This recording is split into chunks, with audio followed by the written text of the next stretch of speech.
brief moment to talk about the organization I represent, which is the National Operating Committee on Standards for Athletic Equipment, a nonprofit sports standards group that's existed since 1968, comprising directors representing all manner and facets of sports medicine, including American College of Sports Medicine, AOSM, American College Health Association, National Athletic Trainers Association, and a number of organizations, including the American Academy of Pediatrics, represented by Dr. Mianis, who also is one of the team physicians for the U.S. women's soccer team. We try to bring to the table as wide a representation of those interested in safety and protection as we can. We also rely to a large extent upon a scientific advisory committee composed of the folks we think are some of the top researchers or scientists in the area, some of whom are in the room today, and they provide guidance to us with regard to what the state of affairs are and perhaps where we can focus what we do. So you can see our mission is to commission research and establish standards for athletic equipment. I think here is to see where feasible. Is an interesting term in what we do because the standards by definition for equipment are threshold or pass-fail standards. That is, standard does what it does because the helmet either meets it or doesn't meet it. It's not a system of gradations. It's not a qualitative assessment of good, better, best. It is simply a performance standard. It also requires the use of, in most cases, a mechanical surrogate for testing purposes. Standard definition has to be repeatable across different laboratories.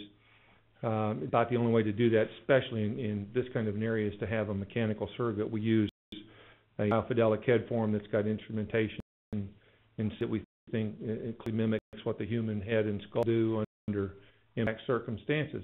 And I'm going to be sure I get there. We go. The history. The key is that when we started our funding research in 1994, we were looking at initially ball compression and chest protectors, but the next year was our first grant in concussion-related research. And I believe Dr. Guskowitz, who's in the back of the room someplace, was the recipient of that grant. I believe it was $40,000 in 1994-95. So we've been looking at this topic initially and officially since the late 1990s, the mid-1990s.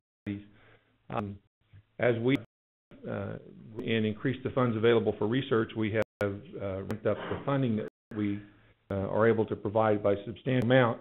At this time, I do need to take a little bit of a step back and disqualify. For those of you in the room who have applied for grant funding and have not received it, I'd have a vote in that regard. So you can come and talk to me, but I don't have any leverage to change the outcome in those cases. The goal of concussion-specific standard, in my opinion, I believe in the opinion of the committee, is to those head accelerations that cause concussions. We have no ability to control the other variables such as physiology,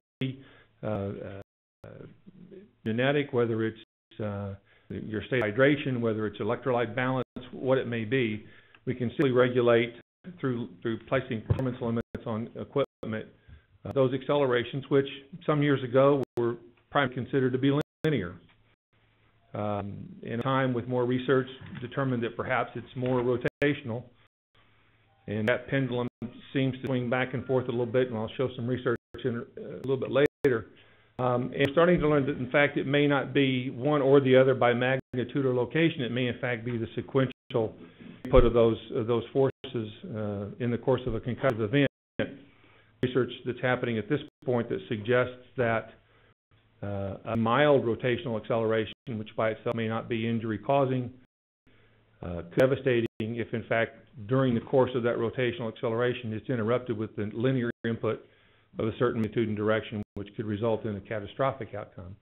There have been severe DI cases where both of those inputs measured after the fact were small, but the result was pretty dramatic. So we're looking at all of those in helmet performance limitations. In my opinion, also, when you're talking about addressing concussions, have to be effective. It's not I think, just to graft a threshold onto a standard and say we think this is a good number, meet this number, because the public's going to rely on that standard and the helmet certified to that standard to, in fact, increase the level of protection for this particular event. And so we require that when we get to that point to make that change, it's one that we can confidently tell the public will, in fact, make helmet certified to that new standard, one that will, in fact, reduce the likelihood of a concussion, or in those cases where a concussion will occur anyway, perhaps reduce the severity of the concussion. What I wanted to point out today was, as a part of our process, is not only do we talk about standards for helmets, but we also want to know what helmets do today. And this is a chart that sort of reflects what happens to the skull when it doesn't have a helmet on. We use what we call a head form. It's the test head form we use. Instead, drop it onto a modular elastomer polymer pad, which is we use for the certification testing. And the G forces, in this case, this is an average G of the sites that were tested. This happens to that head form without a helmet. We actually had to stop the testing at a 36-inch drop, which is 4.2 meters per second, somewhere between a mild and a moderate impact level. Because the force on the head form was so great, it was about to destroy the head form. With a helmet on, you can see the reduction in the linear forces are significant. Helmets that are certified to the standard do a dramatic job of reducing the linear impulses that result in those impacts. There are rotational accelerations that are generated sometimes probably from the linear insult. So we know that there's at least some correlation between reducing the linear insults and reducing rotational accelerations. But work needs to be done in that area. We use as a pass-fail criteria what's called a severity index, or sometimes referred to as the GAD severity index, a weighted impulse criteria that looks at not only magnitude of the forces but also the duration of the impact. So this same assessment of a bare head form with no helmet and measuring the SI values at those levels, and then compared it with a helmet in place. So you can see this between those two lines is the work being done by the helmet to reduce those impulses, those resultant accelerations from the impact. Standard maximum drop is at 60 inches. That's almost 5.5 meters per second. I have another chart I didn't bring with me. We take this all the way out to 120 inches to show how the helmets perform in that area. The fail criteria we use is 1200 SI. So a helmet has to be below this level. One of the reasons you see such a long difference is that require that there be an AQ or acceptable quality level performance of 90+%. So in order to meet that, your helmet have very, very low scores. So that even with 3 standard deviations, your total population of helmets will be below that pass-fail criteria. The subject committee today, I think, and we've maybe got a little broader than, but it has to do with youth concussions, in particular youth concussions in sports activities. We look at, in this case, football, where we struggle not only with trying to answer for that to issue, but also trying to define what we mean by youth. There's a difference between a high school player who's playing within an academic or a scholastic institution program, school district, that has a lot of safeties in place and a lot of protocols and programs in place, although it could still be considered a youth player at the middle school level. They may be 14 years old, some cases 13 years old, depending on the school district. Versus the vast majority of the people who play tackle football in the United States are below the age of 14, and they're not playing in an academic institution. We think 4 to 4.5 million players a year play tackle football. 3 million plus of those are below the age of 14. And so we're talking about youth helmets. How do we address that? This scale is something we put together, or I shouldn't say we, actually most of the work of the ASTM. I don't want to get Dr. Asher across here. But they were looking at helmet performance across all different sports, with how helmets protect that in low acceleration or low impact hits. And so this chart on those is a little bit busy, but these are DOT helmets, CPSC bike helmets. There's the ball. There's high helmets here. Field. I can't read that. The football helmet certified to our standard with regard. Are they protect low-level impacts. Just to get you an idea about where they stack up with other helmets in the field. The helmet is one of the primary distinctions in the CPSC Youth Bicycle Helmet Standard, was to require more coverage in that area. We've done the same thing. The slide, I think, tends to show the differences. Coverage, the standard that requires the largest coverage for head forms for helmets is the NOCSE standard. Just a minute here because I think this is key. We're looking at rotational accelerations as a threshold with regard to helmet performance. This is where we currently are with the state of the art. Recent study published by Dr. Post and Dr. Shizaki under a grant from us in how helmets are currently performing. That's where we stand, and that's a difficult issue that we're grappling with right now. Thank you. Thank you.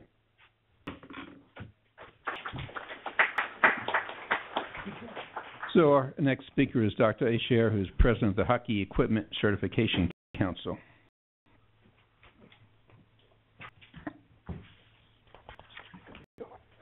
Thanks to Morgan Mantha, I got here every me to come, and I want the committee for their invitation.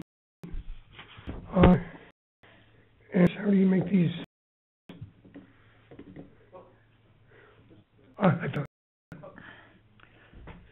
This information that you might want to take if you want to keep for any reason, or you're welcome to do that.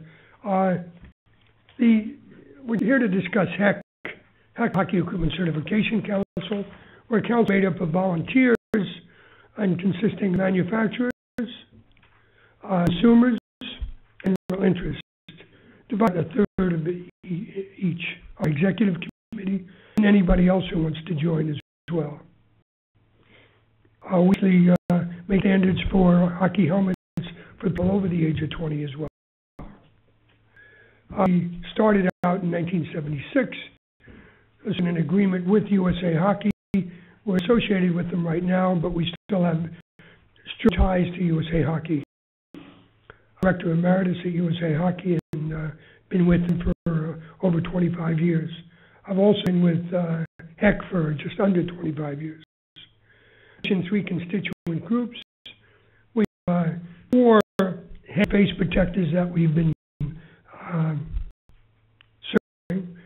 Full face protector and the helmet. I don't know why there's a 10-year deficit between the two. We're certified a half shield to Acadian standard in 1992. And in 1997, of course, we felt that the goaltender was a different sort of position. We actually have a standard for goaltender head and face protectors. I mentioned it's a volunteer group. What we do is we select standards using test methods and other requirements for certifying playing equipment used in the sport of ice hockey. We write standards. What we do, we pick them from other groups. We scout, evaluate, and select national recognized standards and test procedures for hockey equipment for the purpose of product certification. Now, certification doesn't work. A group that's going to say, hey, listen, you have to wear a certified product. And indeed, 3 groups that do that now. Hockey, which is then adults, the National Federation of High Schools, and the NCAA. We come with an accredited testing laboratory to serve as its validator. The laboratory cannot be influenced by a manufacturer, supplier, a buyer, or retailer of ice hockey equipment. The laboratory must be an accredited test laboratory with appropriate supervisory personnel to administer the program. We tell them that the national consensus standard, which is not specific for adults or children. We do different head forms, so some head forms are smaller. However, the criteria for pass or failure is the same in both. Actually, if you want to say adult criteria for the children, that's what it would be. children with people with the smaller head size. No ice hockey helmet national standard for children at the present. And helmets tested to a threshold value and does not rank helmets for consumer use. In national standard values all available ice hockey helmet standards, ASTM, NOC, CSA, ISO, and Indian is a European standard program that allows certified helmets to be refurbished. But that's the last slide. It is. Is that 10 minutes? Yes. I'd like to have credit for that. Thank you. He can yield the rest of his time. Okay.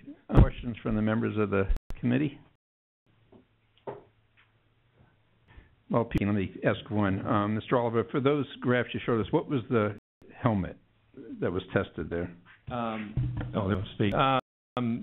It would be what we would call a typical football helmet. Would be an adult helmet, probably a large.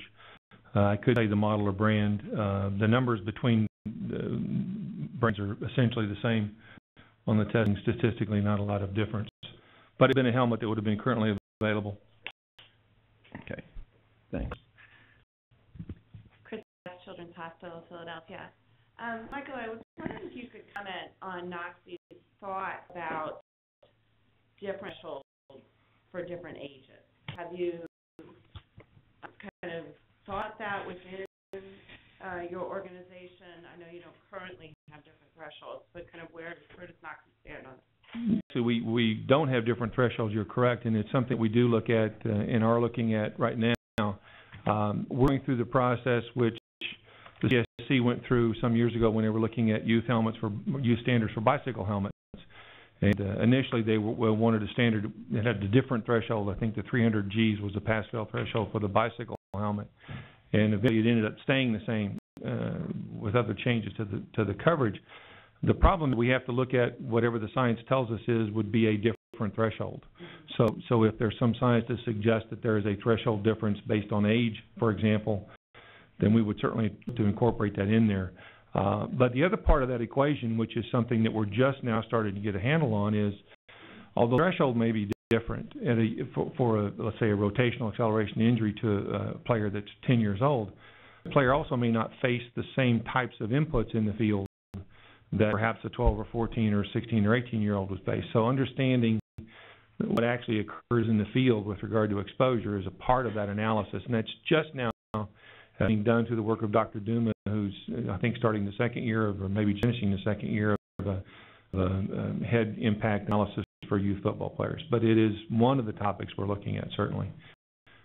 And as a follow-up question to that, I go down that path, considering different sizes of head forms would be part of that equation as well? Well, we have different sizes of head forms. In fact, we're one of the few organizations that utilize not only a biofidelic head form, but a variable mass head form. So there's a head form that small head form that would be closer to a youth size. Now it's not cover maybe the 4, 5, 6, or 7-year-old, but certainly a small size helmet head form. You bet. I think that Dr. Margulies is on the phone. I have a question. Can you hear me? Yes. I have two questions. The first is a follow-up on Christy Arbogast's question. Whether you've considered gender differences and thresholds. We haven't considered it specifically, other than to be aware that there is research underway to look at whether there are differences that may be gender-based with regard to either tolerance or frequency of concussion. I know Dr. Comstock, who was at Ohio State University, now is in Denver, I believe, looked at that through her REO program, looking at high school injuries, and had just finished a one-year study looking at middle school and Pop Warner type football to get some of that data. And I know she's broken it down by gender, so we're very aware of that potential. And as with anything else we would look at in the standard, if we find the science to support making a distinction by gender as well as by age, certainly something we would consider incorporating into a performance standard. My question has to do with the potential role that could play in moderating rotational exposure. Clear evidence of its role and impact. That's you are correct, and if there is a focus right now, and probably has been for the last 3 to 4 years, it has been on evaluating to what extent rotational accelerations are implicated in concussions, and not that, but is obviously a directional sensitivity. And I think some of the research that you've done, in fact, suggests that we're more sensitive to concussion from rotational accelerations in different planes. And all of those would be taken into consideration. But with regard to whether a helmet can reduce independent rotational accelerations apart from reducing the linear component, remains to be seen. One of the things that we're going to be evaluating probably in the next 6 months, I just printed a series of slides that showed what a helmet does on linear impulses, now it reduces it. But the study has not been done on rotational forces, and so that's going to be part of an evaluation to see, in fact, such helmets impact. I shouldn't say impact, that's a bad word here. What kind of an effect does a helmet have on reducing rotational or angular accelerations as it exists today, without any design changes or other modifications? And so to the extent that rotational accelerations are resultant from a linear impulse and the helmet manages that part of it, then the helmets do manage those rotational accelerations. One of the problems that we face with rotational accelerations, as I know you're aware, is that a number of them can occur without an impact to the head. A whiplash injury or contact with the ground and the head's moving in a different direction. And certainly the helmet has nothing to do initially with limiting those. So that's one of those areas that we're going to have to deal with. But they're all topics for discussion, absolutely. Thank you. From UCLA Neurosurgery. Speaking as a follow-up to Suzanne's point about gender, I was curious whether or not, because I've seen now that they are developing helmets for girls. They are designed differently so that there's a separate back or ponytail. I've seen that they've done this in softball for girls. My question is that when you change the design like that to accommodate gender in some capacity, is this then in the biomechanical protection afforded to the athlete? And should those changes be examined as well for helmets like in softball, using that in competition? Interesting. My oldest daughter was a softball player, played all the way through college, was very, very good. That's the dad talking here, but and I'm very familiar with those helmets. In fact, we had them on the team. Our standards are design neutral, so our standards don't indicate what a design has to look like or what materials were used, in fact, with some exceptions. But the helmet is designed in a certain way by the manufacturer, but yet still tested it still has to meet the standard. So if that bump in the back, for example, it's still being impacted and tested, and if it changes the biomechanical properties of that helmet in such a way that it would fail the standard, then it would fail the standard. Beyond that, there's no suggestion I've seen that would indicate that changes to the design of the helmet that would accommodate those kinds of, call it, cosmetic changes. As long as it can still perform, then it's acceptable. Dr. Walter. Kevin Walter, Medical College of Wisconsin. There's more just clarification for myself, but it's my impression that HEC looks at ASTIM, NOXI, all of the data, and chooses for themselves which ones they deem most appropriate or like the best. Was that true? Do I understand that correctly? And two, outside of hockey, are any of the other major sports governing bodies associated with a HEC-like organization?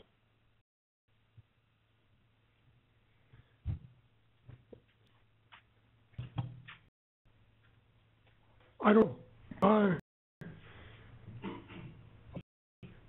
Certain helmets. We have a group that does the certification. We stick a label on it. If there's no label on it, it's not certified. LaCroix, I think, uses a NOXI standard. What is a NOXI standard?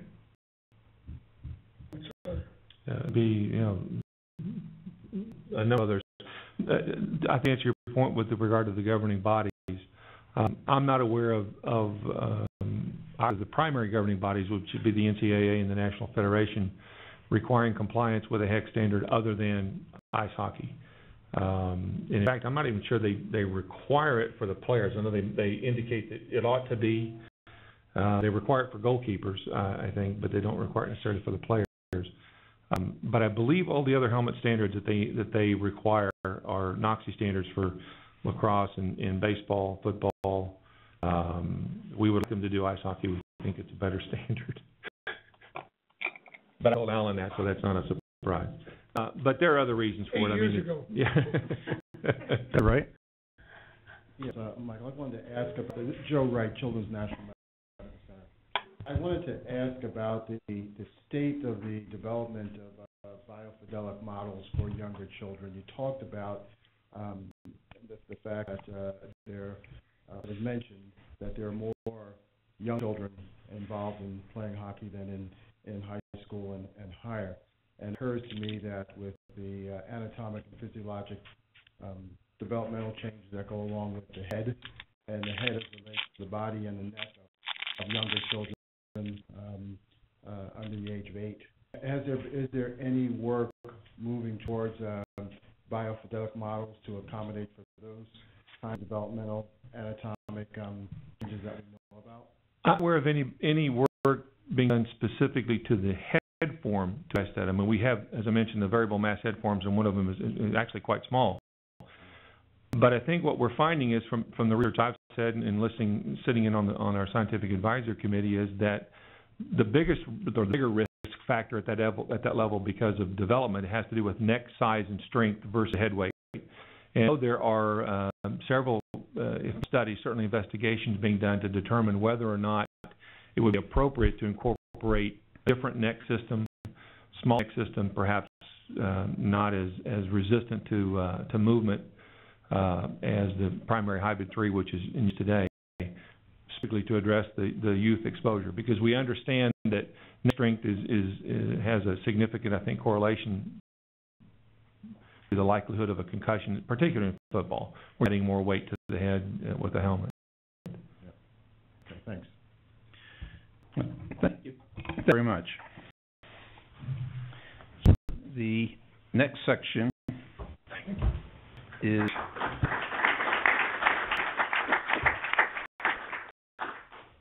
going to be on the effectiveness of equipment for prevention of sports-related concussion. And Dr. Stefan Duma will be speaking with us. Dr. Duma is a professor and department head of Biomechanical Engineering and Sciences at the Combined